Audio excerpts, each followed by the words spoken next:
Michael Batnick. Big Mistakes. The Best Investors and Their Worst Investments. Financial mistakes. We all make them. From overdue library fees to parking fines, our financial mishaps can be frustrating, but they rarely cost us hundreds of millions of dollars. And, as it turns out, even the world's most eminent investors miscalculate and end up deep in the red. Whether it's overconfidence or an underperforming economy, it turns out the people we hold to be financial wizards are still just people too. Here, Michael Batnick takes a select few investors and runs us through their worst investments. What's more, he shows that we're in a privileged position. By learning from the best's mistakes, we receive the benefit of their hard-won wisdom without the cost of heavy losses. 1. In investment, methods and techniques are useful but not infallible. Humans naturally seek explanations for events in the world, neat little rules and tidy formulas that package things up into clear explanations. Unfortunately, the world is far too complex for this to really work. And as the legendary investor Benjamin Graham demonstrated, this is particularly true with investment. Graham had a wildly successful financial career and authored the most influential investment book of all time, The Intelligent Investor, which was deemed the best book on investing ever written by the legendary Warren Buffett. But Graham's most important act was pioneering a powerful new financial technique called value investing. And at the heart of this concept is Graham's observation that the price of a company fluctuates more than its value. This means that the cost of a company's shares, its price, often doesn't reflect the company's value, which is a combination of things like revenue, assets, and future potential. So why this difference between price and value? Well, it's because humans set prices, while businesses set values. And because humans are more fickle and emotional than businesses, price and value can vary considerably. For example, when Graham watched General Electric's valuation plummet from $1.87 billion to $784 million in the 1930s, he noted that nothing disastrous had happened to the company's assets, employees, or revenue that year. It was simply investor optimism and pessimism driving these changes. But even Benjamin Graham couldn't concoct a market-beating formula, and his philosophy almost ruined him during the Great Depression.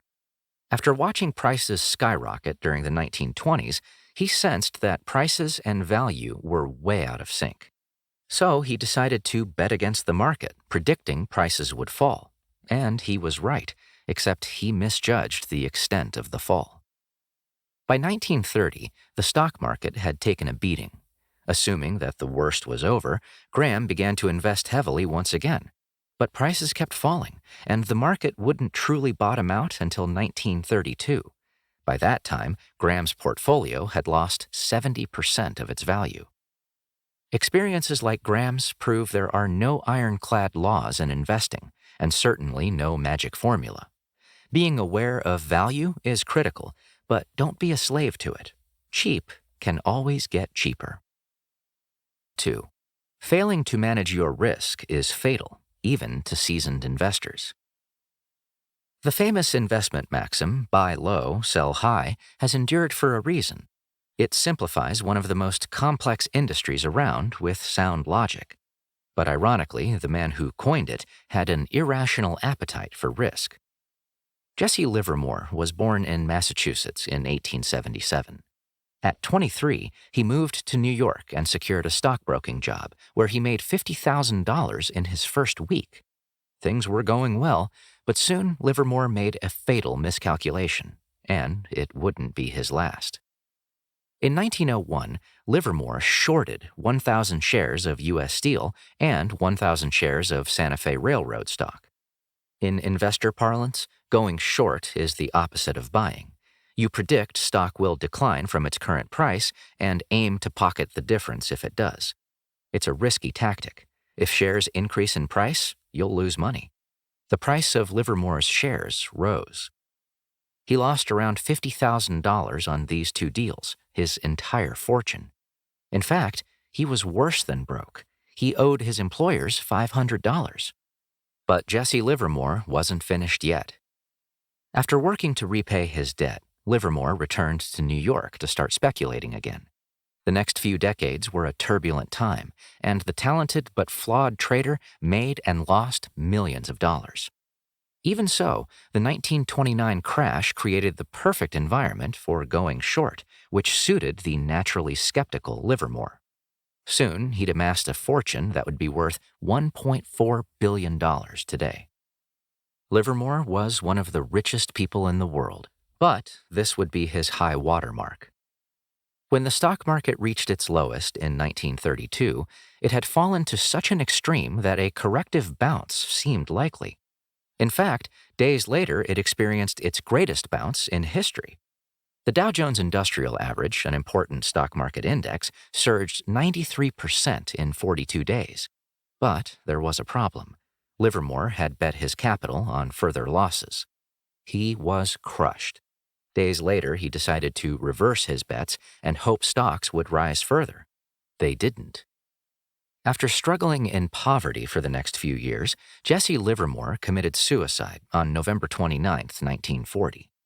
Jesse Livermore is a go-to source for financial words of wisdom, but bankrupted himself multiple times by failing to manage his risk.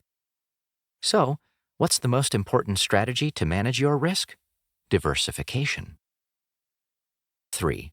Concentrated investments are a risky business. Imagine you've got a nest egg tucked away. You know investing it is a risky business, but you want to give it a go anyway.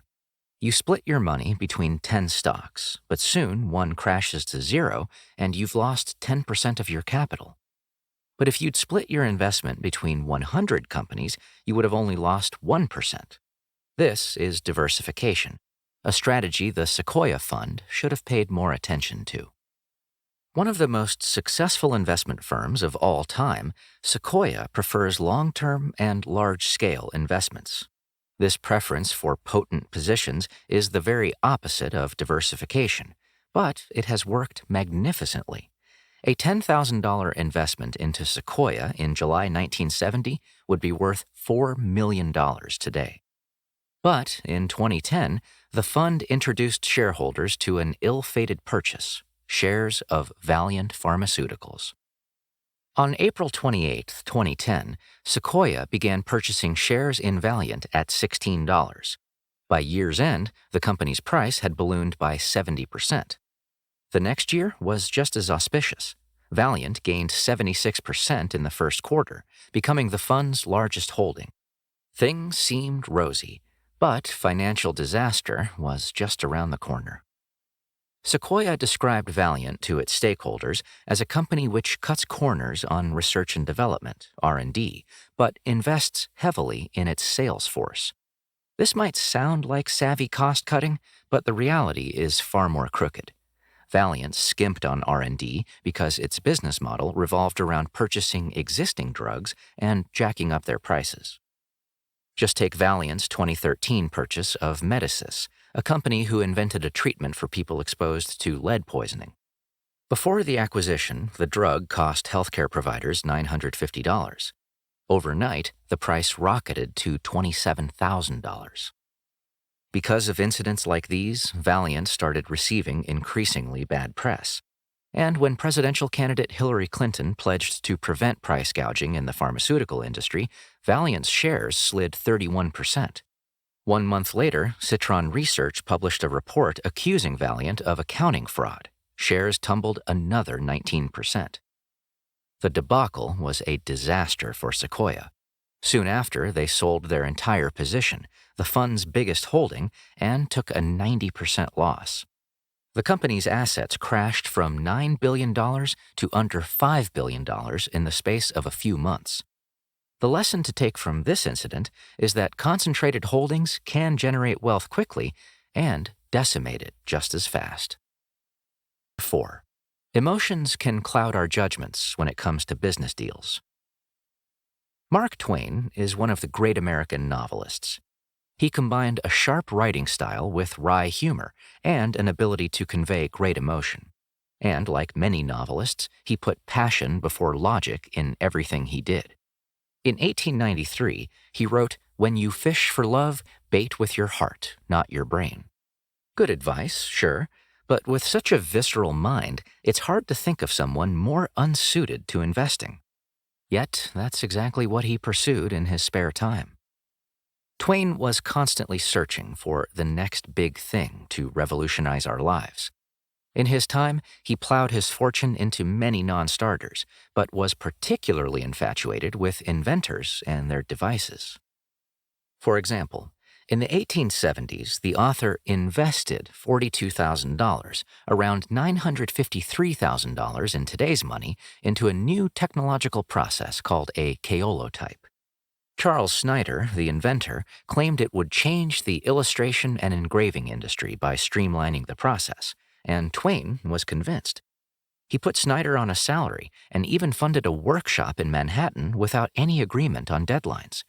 But the kaolotype was ineffectual, Snyder dishonest, and Twain didn't receive a penny back from the episode. Twain's biggest blunder was yet to come. Sore over his mounting losses and bitter toward investors, Twain passed on a golden opportunity: the telephone. Twain was invited by his friend, General Joseph Roswell, to hear a pitch from a young inventor named Alexander Graham Bell.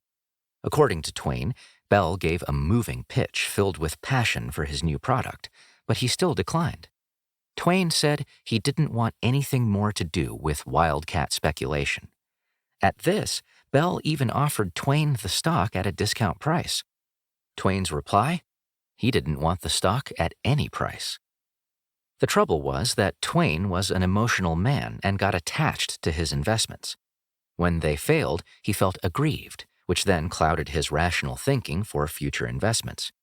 But what if Twain had set hard limits on what he was prepared to invest before signing on the dotted line? After all, a proven way to avoid rash decisions is to decide how much you're willing to lose before you invest. This way, logic, not fear, drives your business decisions. 5. Traders should never overestimate their abilities. As a school kid, did you ever take a test you were sure you'd fail, only to wind up with a decent grade? If so, you probably felt pretty good about your abilities, and maybe it even encouraged you to stop studying. One possibility you didn't consider, though, is that it was an unusually easy test, just like how Jerry Tsai's plaudits probably didn't acknowledge that the 1960s was an easy decade for investments. Jerry Tsai was managing the firm Fidelity Capital Fund before he'd turned 30. He was a character who exuded confidence, finance's hot prospect in the 1960s, and the first celebrity fund manager. His aggressive investment style involved executing many lightning-fast trades, often instinctive and perfectly timed. Most importantly, though, he was effective. From 1958 to 1965, Tsai delivered Fidelity annual gains of 296%. He was hailed as a hero and left Fidelity in 1965 to start his own fund, the Manhattan Fund. And from there, Tsai's star kept on rising. The Manhattan Fund offered 2.5 million shares in its company to financial professionals, but Tsai's reputation had spread beyond the world of finance. Demand was 10 times greater than anticipated. The Manhattan Fund issued 27 million shares in total and raised $247 million in capital. It was the biggest offering ever for an investment company. This was a time of huge economic expansion. Post-war austerity was over, and many early tech companies were beginning to flourish. Between 1964 and 1968, the earnings of IBM and Xerox grew by 88% and 171%, respectively. Tsai himself was from a generation of investors who had only known extraordinary growth and affluence. In the 1960s, stocks rose exponentially, and this gave Tsai an overinflated confidence in his own ability. But the 1969-1970 price plunge was just around the corner. And when it arrived, he was caught completely flat-footed. Just take the Manhattan Fund's investment in national student marketing. Cy bought $5 million worth of shares at $143 each and watched this tumble to just $3.50 7 months later. Cy's machine gun style of investment wasn't suited to recessions and their aftermaths. The new climate rewarded patient, long-term trades.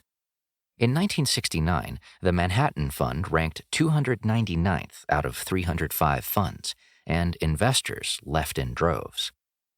Cy was playing an unwinnable game. He overestimated his personal ability in a time of great financial growth and paid the price when rapid trading became unprofitable. Remember, a rising tide raises all boats, so it's a mistake to assume that yours is particularly buoyant. 6. Overconfidence has cost even the best investors millions of dollars. Imagine you're at a soccer game. To heighten the drama, you decide to place a wager on the outcome. But it's a tough call. Both teams seem equally skilled. Once you place your bet, though, you instantly feel confident about your choice. Suddenly, a fan approaches you offering to buy your bet slip for more than you wagered. Would you do it? Well, according to several psychologists, it's unlikely you would. In a famous paper from 1991, academics Kahneman, Netsch, and Thaler described what they called the endowment effect. This hypothesis argues that we ascribe more value to things simply because we own them. But it doesn't mean our possessions are inherently appealing. It's just harder to give them up. This illustrates two important points. First, objective thinking melts away when we own something. Second, our confidence rises once we've made a decision. It's then that we fall prey to overconfidence. Just ask Warren Buffett, perhaps the most famous investor of all time. Buffett has a stellar track record. Between 1957 and 1969, the Oracle of Omaha managed a partnership which returned gains of 2,610%. In 1972, Buffett and his company, Berkshire Hathaway, purchased See's Candy for $30 million. Since then, it's generated $1.9 billion in pre-tax revenue. By 1993, Buffett had a long list of success stories. He was flying high and oozing confidence, but his biggest mistake was around the corner. That year, Berkshire purchased the Dexter Shoe Company for $433 million. Dexter was an American-based manufacturer, and it had Buffett's total confidence. He wrote to Berkshire shareholders, "Dexter, I can assure you, needs no fixing. It is one of the best managed companies Charlie and I have seen in our business lifetimes." The legendary investor was so enamored of his new purchase that he failed to see the winds of change blowing through the industry. Just 5 years later, Dexter was in free fall. The rise of manufacturing powerhouses like China and Taiwan crippled the U.S. domestic shoe market. By 1999, Dexter's revenue had declined 18%. It ended its U.S. shoe production in 2001, and Berkshire folded the company into its other shoe firms. Buffett had been on a run of successful deals and failed to be vigilant. Even the world's best err. 7. Reducing unforced errors is vital to investment success.